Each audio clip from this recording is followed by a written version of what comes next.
Right, in the studio with us this morning, James Hanson, broadcaster and journalist from Times Radio. Also, Norman Baker, the former Home Office Minister and Lib Dem MP. Thank you both very much for joining us. James, lay out the context if you can. We just mentioned it there. When did this vote initially come into the Commons and Labour didn't vote with it? What happened? Yeah, morning, Rosie, morning, Jeremy. So you may remember last autumn there was a motion calling for an immediate ceasefire. A lot of Labour MPs at the time, including some senior front benchers like Jess Phillips, voted for it. Jess Phillips had to stand back from the front bench. Now the SNP, partly, to be honest, to make it a bit awkward for Labour, are bringing essentially a very similar motion. What'll be interesting now is, does Labour back it this time? You know, it may sound like you're splitting hairs when the SNP are calling for an immediate ceasefire and Labour have been calling for a sustainable ceasefire, but there is a subtle difference between the two. And given what Keir Starmer was saying yesterday at the Scottish Labour conference, it sounds like he might be laying the ground for a change in position. So it sounds like Labour may end up backing this. He's your replacement on Times Radio. Very good, very talented. James, Norman, can I bring Norman in there? Please. Norman, help me out, right?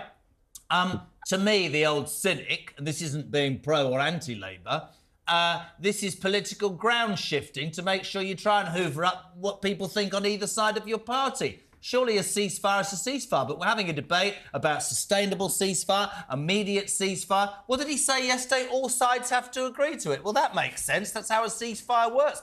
I don't think there is going to be agreement. Do you, Norman?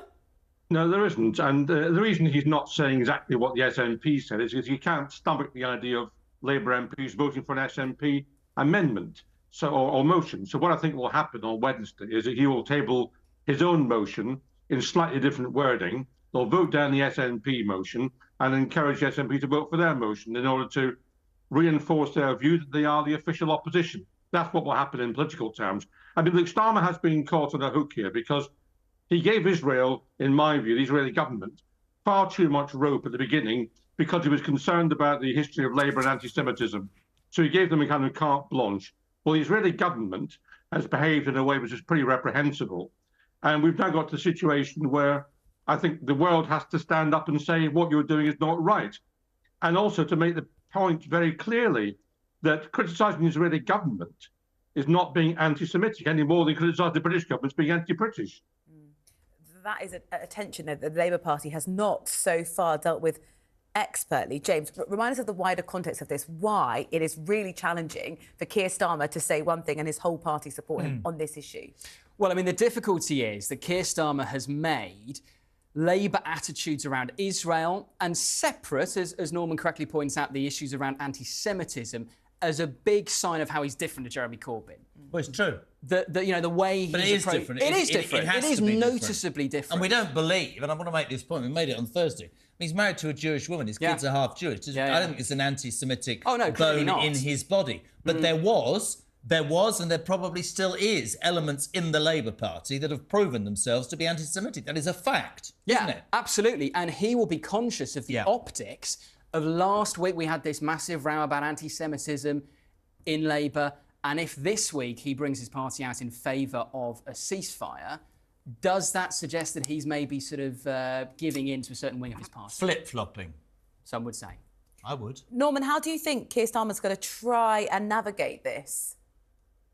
Well, with some difficulty, because, look, I mean, the majority of his party, I believe, does not support what the Israeli government is doing in Gaza. And it's going to look worse if we have this ground action taking place in the south when the 1.5 million people down there have got nowhere to go. So he's had to do something because the Scottish Labour Party has come out in favour of a ceasefire. He's got all these MPs on his own side who are very unhappy with the position he's taken. The public at large, I think, is not happy with the Israeli government's position. And he's had to respond to that. But, you know, he is being led by events. You know, I am their leader. I must follow them. Do you believe, just very quickly before we move on, do you believe that Starmer's done a good job with the Labour Party? Do you think he's... and I don't mean this disrespectfully, because the Tory party, and most people would accept, to finish. Do you think he's about to be more aware than he has been in the last 4 years about what an impossible job it is? Because there are still certain elements in the Labour ranks, I'm sure, the momentum elements. You would still look at some anti-Semitism, and certainly there will be people who disagree. Do you think if you win an election, it gives you carte blanche to do whatever you want? Do you think he can get through that with the people that seem to disagree with him? I think he's made Labour more electable than they were. I think he's got rid of some of the negatives that Jeremy Corbyn imported into the Labour Party. But he doesn't inspire people, I don't think. I don't think people necessarily know what he stands for. The succession of U-turns doesn't give confidence to the public at large. But the reality is that people are so fed up with the Conservative government, they'll give him a chance. Well, in terms of who's fed up with the Conservative government, so some of the Conservative MPs. Quite a lot of them. We're hearing... Chicken run. Well, either that they want a seat that they think they can definitely win, in which case, depending on which poll, some of those might be quite hard to find, or lots of Conservative MPs right now are thinking, if I want a good, juicy job, before there's kind of a glut of MPs who are available, maybe I should go for it now. You know, how much of a problem is it for the Prime Minister that some of his MPs don't have faith in the party? Well, it doesn't look good, does it? We've had 58 Conservative MPs so far announcing they're standing down at the next election. And what's interesting is if you look at some of the people there, yes, you've got some big hitters who've maybe had their day, due for retirement anyway. You've also got some really young MPs who only came in 2019. Deanna Davison, no stranger to TalkTV, she's 30. I know. She was elected in 2019 and she's thought, well, you know, stuff this, I'm off. One wonders whether actually the job now is so debilitating that people genuinely don't want to go through it. And you're right about the dinosaurs, but then you look at, you know, beyond that. I think it's quite interesting, Norm, about Starmer, because, you know, this great, I mean, I say it all the time, people get angry, this great desire, how many months ago it was to get the job and have it. I remember thinking at the time, you're only going to get 2 years, mate. He said he'll turn everything round, and he hasn't. They're actually worse off than they were under Boris Johnson, for God's sake. That's an absolute fact. I mean, every poll we read says the Tories are facing, you know, electoral oblivion, and then you see all them running around trying to make a case for being the next leader from opposition. I think the Tories are finished. But then your party didn't do too well in those 2 by-elections, Norman, did they? Which party? Your party, Norman, the Liberal Democrats. Democrats. No, of course it didn't, because what's happening with the electorate at large is in each particular seat that comes up for a by-election, they're saying we're so fed up with the Tories, who can beat them?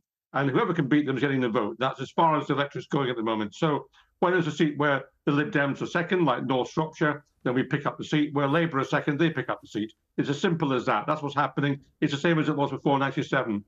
But as far as the Tories are concerned, look, I mean, this becomes a self-fulfilling prophecy, because if all their MPs stand down, then, and a lot of them are going to stand down, then what's the public to think? They're going to think if they haven't got confidence in themselves, why should we have confidence in them? And the battle in the Tory party there is not about the next election. They've written that off. The battle in the Tory party is about what kind of Tory party emerges after they've lost. There's a policy from the Tory party that comes into a bit more action today. James, while you're here, I just want to ask about this. Good God, woman. How many times do we have debates about smartphone use, who should have them, how old they should be? Yes. Head teachers get guidance in England today about how they can actually ban phones. What are the new rules? Why are they in place? Well, as you say, this is something the government have been talking about for years now. What they're going to do is they're going to give schools a list of options of how they approach it. So one of them is a complete ban on phones on school premises. You can't take them on. Second option is you can take the phone in, but then the moment you get through the doors, you stick it in a locker and you get it back at the end of the school day. You don't even have it at break time or lunch. Third option is kids can have them in their pocket, but if they get them out in the classroom, the penalties are more severe. And what's interesting is, you know, because already schools will have, as a lot of parents and teachers watching will know, you know, a lot of schools have policies that are anti-phone at the moment, but they're quite hard to enforce because they got a ban on phones, because there's sometimes a legal problem, you know. What if a mum goes, oh, you've stolen my kid's phone, or it's got lost or whatever? I'm probably really old-fashioned, and Norman, I need a little bit of help because you're near my age than these two striplings, but phones in schools. Honestly, I know the world has changed. My kid gets emails from his teacher. I know the world's advanced and people... Charlie said to me earlier, quite rightly, you know, is school about preparing kids for their life ahead, and phones are very much a part? I just don't think phones should be in the school day. I think kids should get their heads down and try and do better in their exams, don't you? Yes, I do, absolutely. And I think the answer is probably the locker answer of those options, because the kids ought to have the phone on the way to school in case something happens. But as soon as they get past the school gates, it should be put away somewhere. Because the reality is, if it's in their pocket and someone texts them, they're going to look at the text. They're going to start having a conversation. You've got to take it away from the kids. And Google everything for exams. Well, It's and that as easy well, now. yes, and get someone else to write your thesis for you when you get to university. It's easy nowadays being a kid. Thanks, Norm. Appreciate it. He's Norman, very thank you good, so this much. replacement of yours, isn't he? I think he's great. He can take your place, Jeremy. Right, do you want to take my place? Because I need to go to the loo. Do you want to sit here for the I'll next half leave an it hour? to the master. Well, no, the mistress is in charge. You're not my James- mistress, are you? What's Absolutely no. not. James, thank you so Thank you. Thank you, Thank you James. so much.